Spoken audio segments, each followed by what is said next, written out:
Good evening. I'd like to call to order the April 22nd, 2021 voting session. Please rise for the Pledge of Allegiance. Pledge allegiance to the flag of the United States of America and to the republic for which it stands, one nation, under God, indivisible, with liberty and justice.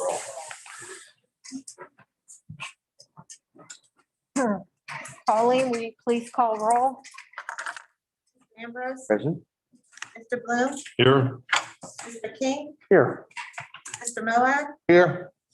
Mr. O'Neill, Here. Mr. Ross, Dr. Eunice, Here. Mr. Zaritsky, Here. Mr. Castro. Here. Mr. Hallisey. Thank you, Ms. Belcastro. I know here on the agenda, it notes that there was an executive session the board was conducted prior to last week's work session. I believe we announced that, but we'll announce it again to receive information from the superintendent about deliberation. I also want to note that the board met this evening between approximately 6:30 and 7 p.m.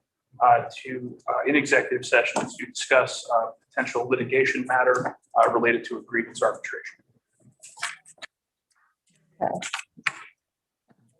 Dr. Perry, are we doing this comment first? Yes. Okay. Public comment.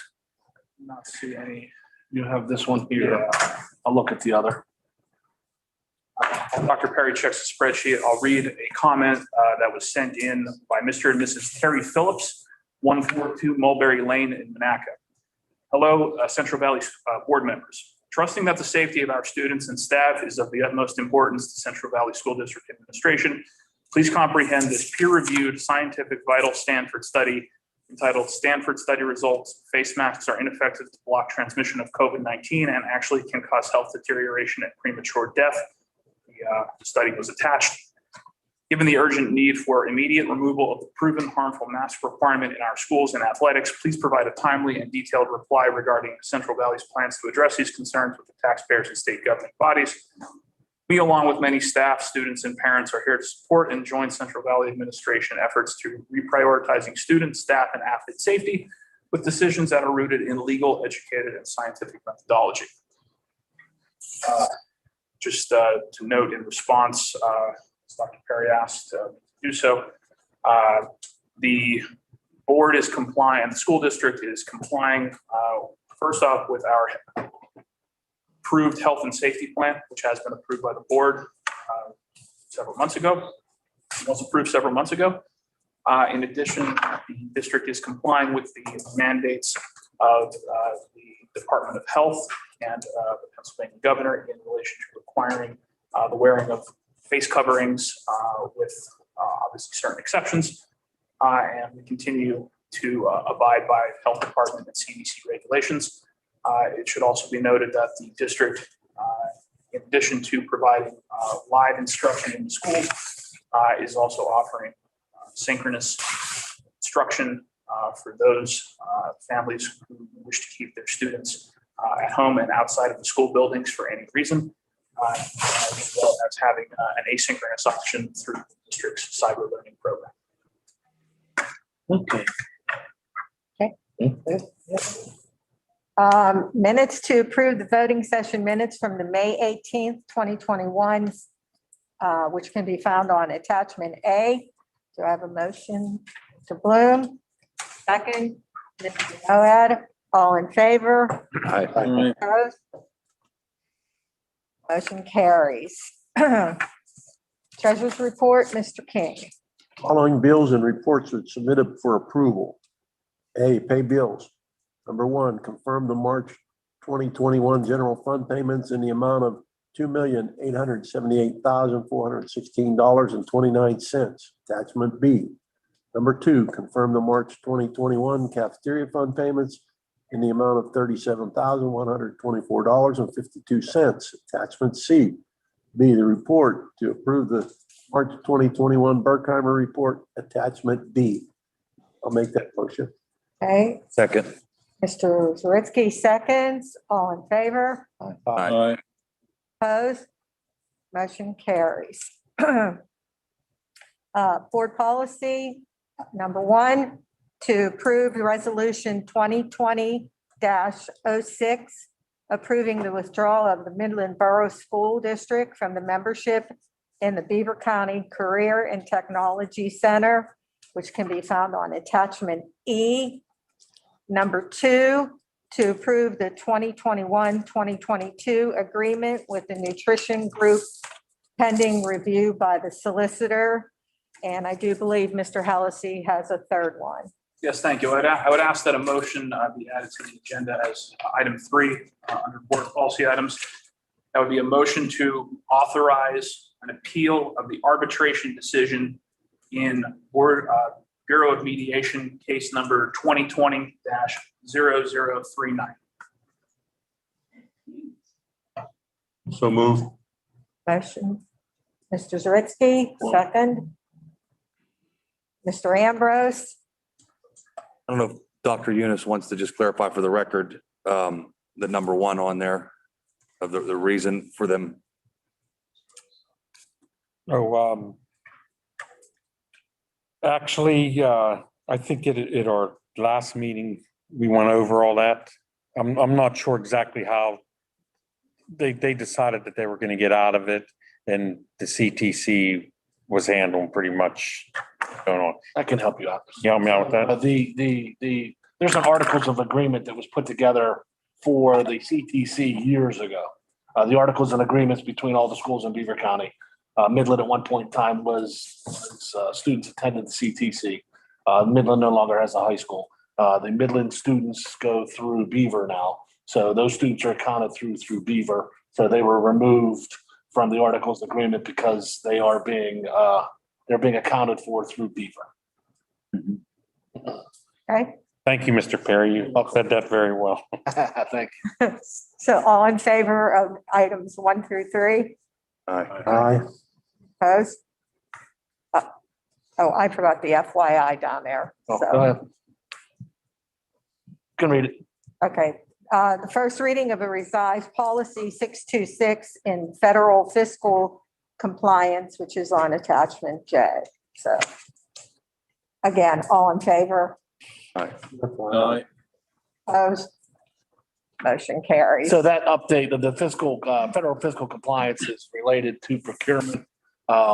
It's something that we needed to update. This came out of part of our cafeteria audit that our federal procurement policy needed to be updated. So that's the first reading. There's nothing under negotiations. I have one thing I'd like to ask, Donna. Okay, sorry. Dr. Perry, Yes, sir.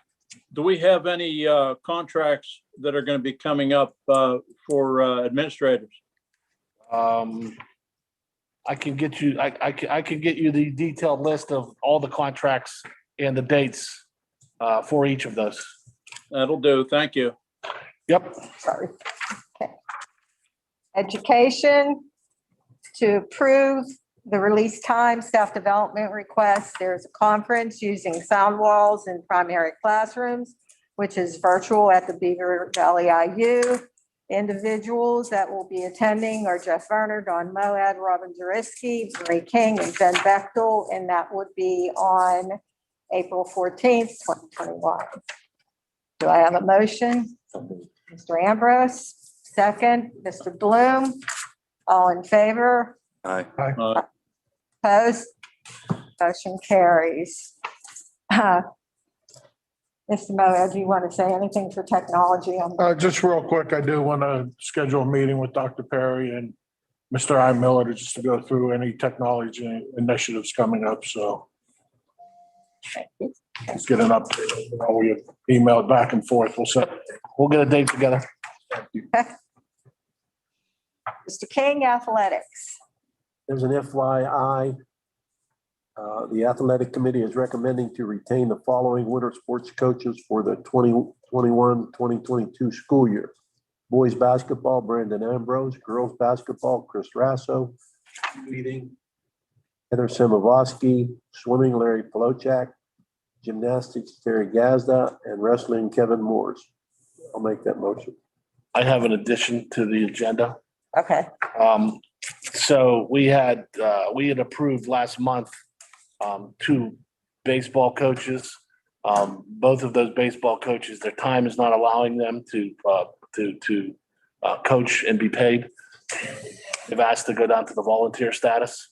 And then they have another person that the baseball team wants to move up to paid status. So the first one's going to be to approve Brian Yulm as varsity assistant baseball coach at a salary of $1,300. Second one would be to approve Ross Heinman as a volunteer assistant coach. The third one is to approve Christian Herstein as a volunteer assistant coach. And then there'll be an FYI that says that Brian Yulm was previously hired as a volunteer assistant coach. Now he's going to go to paid. Ross Heinman and Christian Herstein were both previously hired as paid varsity assistant coaches. They're going to go down to volunteers. Okay. So Need a your motion, motion on that, Mr. King? King, second, Mr. Zaritsky, all in favor, Aye. opposed? Motion carries. Mr. King, I'll get with you on a date still. I know we talked about potentially the week of May 3rd. I'm going to make sure the Building and Grounds Committee meeting, again, does not run into conflict with any of those days, so bear with me. We're going to have a meeting on that. Well, I know some of the question from some of the coaches were related to Building and Grounds issues, which is why I kind of wanted the Building and Grounds thing to play out first. We have our athletic committee meeting, but I have not forgot about it. It's on my list. All right, extracurricular activities, Dr. Eunice. To approve the following individuals and stipends pending receipt, review, and acceptance of all clearances for the Central Valley High School musical presentation. They are all listed A through J with the person's name and the stipends that they should receive. And there's a note with the orchestra personnel will be submitted after the musical due to the availability of musicians for practices and performances, but it will be highly unlikely that we will use a full orchestra. Okay. Motion for that, Mr. Moad. Second, Mr. King, all in favor, Aye. opposed? Motion carries. Building and Grounds, Mr. Zaritsky. Yes, number one, to approve, confirm the following building usage requests pending final approval from the superintendent regarding the review of the organization's health and safety plan, as well as a liability waiver sign off. There's a building organization, date and purpose. And then as an FYI, that the Building and Grounds Committee met yesterday from roughly 1 to 4 o'clock.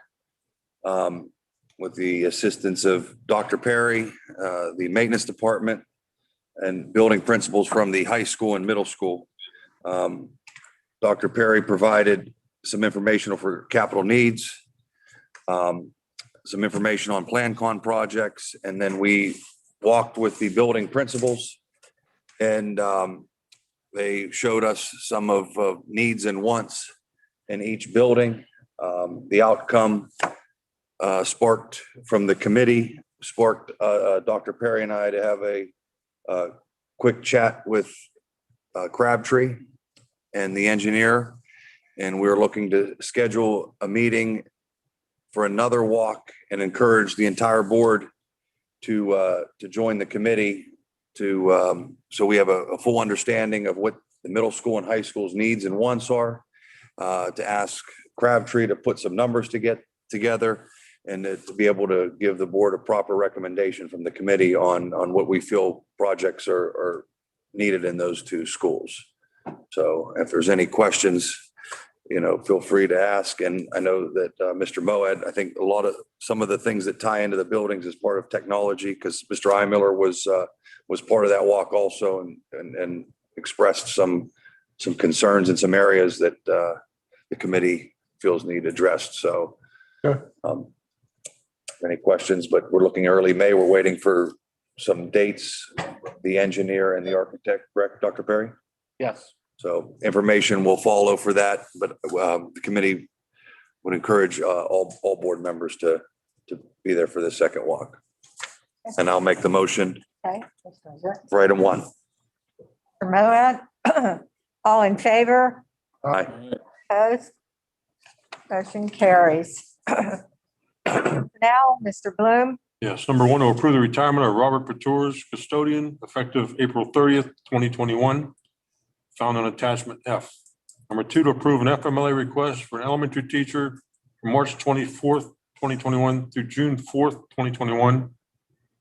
Number three, to approve an FMLA request for an elementary teacher from March 24th, 2021 through June 4th, 2021. Number four, to approve the resignation of Kimberly Weber, paraprofessional, effective April 22nd, 2021, attachment G. Number five, to approve an FMLA request for a paraprofessional for March 15th, 2021 through June 4th, 2021. Number six, to approve additions to the 2020-2021 substitute list, pending receipt, review, acceptance of all clearances on attachment H. Number seven, to approve Jill Coleman as a paraprofessional at a rate of $13.50 an hour in accordance with the CVESP agreement, effective April 23rd, 2021, pending receipt, review, and acceptance of all clearances. Anything else, Dr. Perry? No, sir. I so moved. Have a second? Mr. Ambrose, all in favor? Aye. Opposed? Motion carries. Finance, Mr. Ambrose. Number one, to approve resolution 2021-2022, the Beaver County Career and Technology Center's general fund budget of $6,234,249. Make a motion to That motion, approve that. Mr. Bloom seconds, all in favor? All right. Opposed? Motion carries. Dr. Perry? I have nothing. All right. Any board member have any? Okay. Okay. Mr. Bloom, we'll start with you. Yes, I want to give kudos to two eighth grade students, Mia Danello and Paige Phillips, for being nominated by their teachers and recognized for their exceptional interest in the fields of math and science. They received certificates of achievement and letters of recognition from the Beaver Valley branch of the American Association of University Women. That was in the paper, I think, yesterday. So kudos to those young ladies. Can we send a letter to them recognizing them for that from the school board? You can. Thank you. Mr. King? We had a couple tennis players that did really well. And I was wondering if we could send them a letter from the board administration. Yes, sir. Congratulations to them. I don't recall their names, or I would have mentioned them. We mentioned them last week. Kaczynski and Hardick. Shinsky and who? Hardick. Christian Kaczynski and Ron Hart. Anybody else? Anyone else? I do believe there's a comment. Yeah, there's a public comment and it is from Lynn Phillips. I'm sorry, Terry and Cindy Phillips. It says we are unable to see the meeting. However, we have been writing to the principals and our elected public servants, administration since September to implore you to use science and law to ensure the health of our students and staff. We want to make masks and chemicals to be optional, effective immediately, as is our right. No law supersedes the Constitution, stating that the only option is for virtual learning is equivalent to segregation, isolation. What is your plan to incorporate the exemptions provided by the governor and the Constitution? Thank you. We did read your public comment that was emailed to the board, as well as shared the study that you provided, and did speak to that earlier. Once again, if you want to respond. I would refer back to my earlier comments in response to the first comment in the first section. I'd also note that the board, the district, is also compliant with any listed exemptions and exceptions to these mandates. And we have been addressing those in compliance with appropriate laws and procedure. So That's it. So if there isn't anything else, do I have a motion to adjourn? Mr. Zaretsky, second. Mr. Conrad, all in favor? Aye. Motion carries. Meeting adjourned.